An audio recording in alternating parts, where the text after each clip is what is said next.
Materi yang pertama, saya akan menjelaskan tentang komponen instalasi listrik.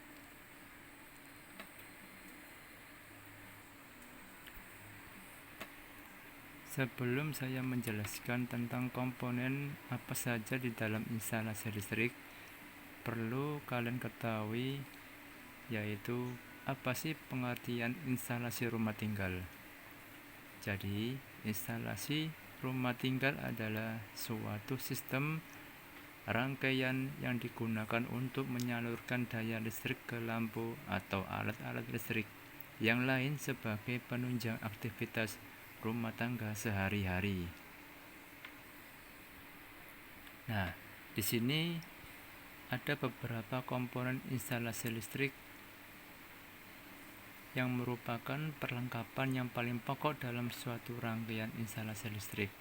Di antaranya ada bahan penghantar, kontak-kontak atau istilah disebut stop kontak, ada fitting, ada saklar, dan ada pengaman dan lain-lainnya.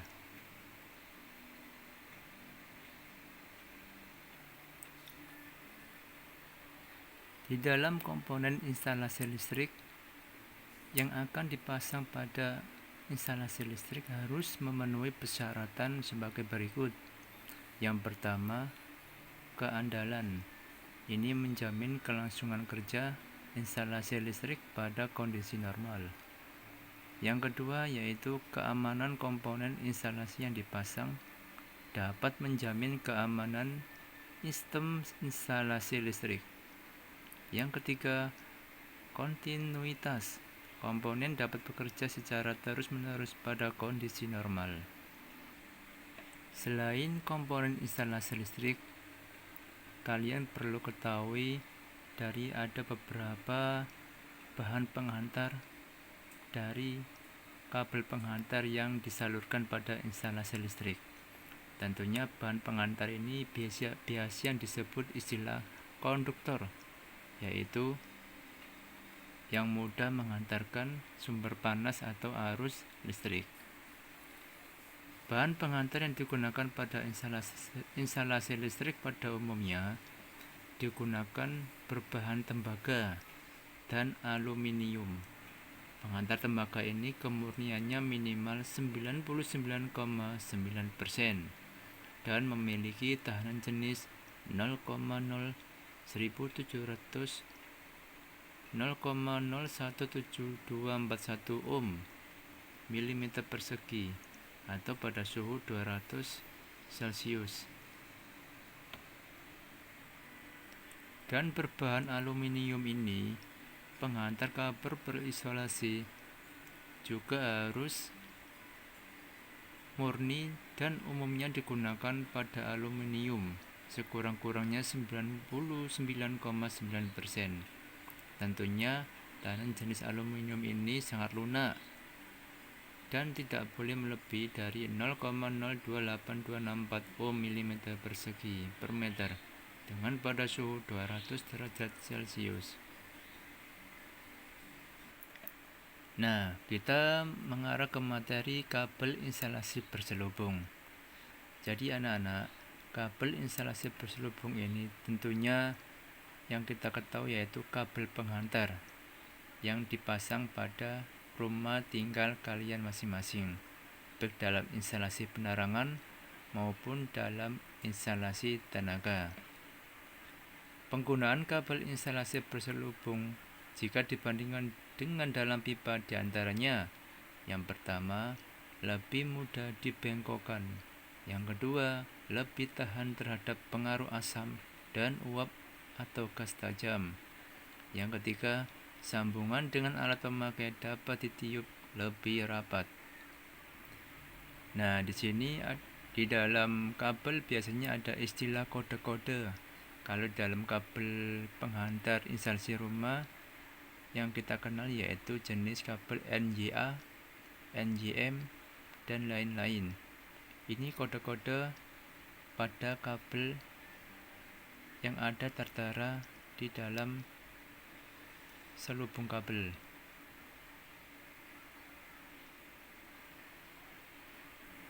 Nah, kita contohkan ketika ada kabel jenis tipe NAYFGBY 4 kali 120 SM 0,6 atau garis miring 1 kV.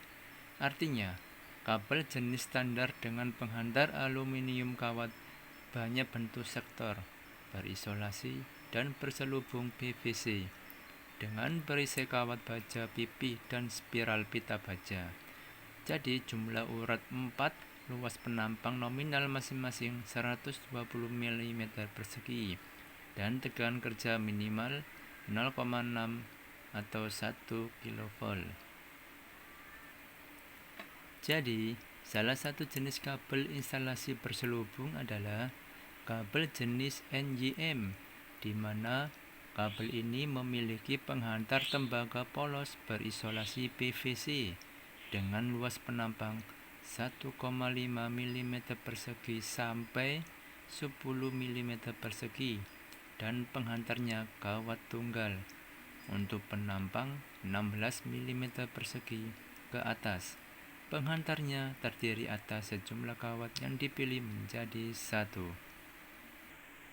Nah, ini bisa kalian lihat tabel kemampuan hantar arus kabel instalasi berisolasi dan berselubung PVC. Dan juga tabel warna selubung luar kabel PVC. Selain kabel penghantar pada komponen instalasi listrik, yang kedua kita kenal yaitu komponen kontak listrik atau istilahnya stop kontak. Kontak-kontak ini merupakan tempat untuk mendapatkan sumber tegangan listrik yang diperlukan untuk pesawat atau alat listrik. Tegangan sumber listrik ini diperoleh antaran fasa dan netral yang berasal dari PLN. Ini ada beberapa simbol jenis kontak-kontak yang dapat dilihat pada gambar berikut ini. Nah, ini simbol kontak-kontak atau istilahnya stop kontak. Stop kontak ini terdiri dari 3 tusuk kontak atau 2 tusuk kontak. Nah, ini yang bisa dilihat di gambar ini ada kontak-kontak dengan saklar kunci.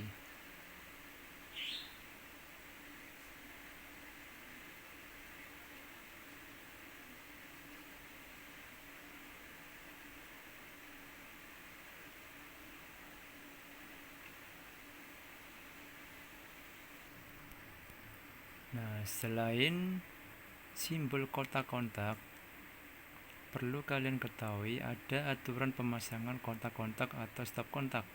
Di antaranya, kontak-kontak digunakan untuk menghubungkan pesawat atau alat listrik yang dipasang tetap ataupun dapat dipindah-pindahkan.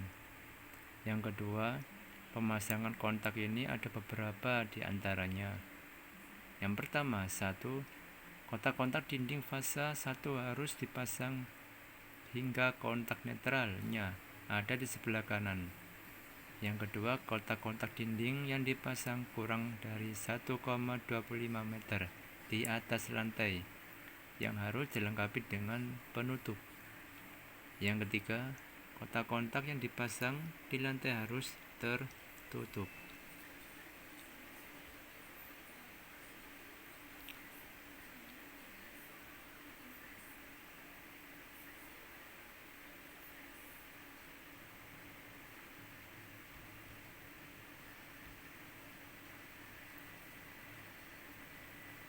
Kotak-kotak dinding dengan pengaman harus dipasang hantaran pengaman. Ruangan yang dilengkapi dengan kotak-kontak dengan kotak pengaman tidak boleh dipasang kotak-kontak tanpa pengaman, kecuali kotak-kontak tegangan rendah dan untuk pemisahan pengaman. Yang berikutnya, pada satu tusuk kontak hanya boleh dihubungkan satu kabel yang dapat dipindah-pindah. Berikutnya, kemampuan kontak-kontak harus sekurang-kurangnya sesuai dengan daya yang dihubungkan padanya, tetapi tidak boleh kurang dari 5 ampere. Ini beberapa contoh dari kontak tusuk atau istilahnya steker.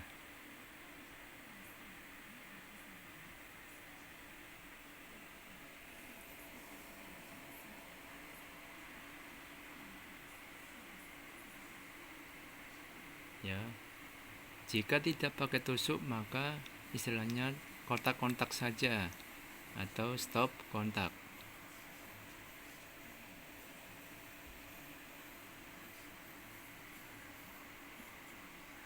Jadi ada beberapa macam jenis kontak atau kontak tusuk pada gambar tersebut.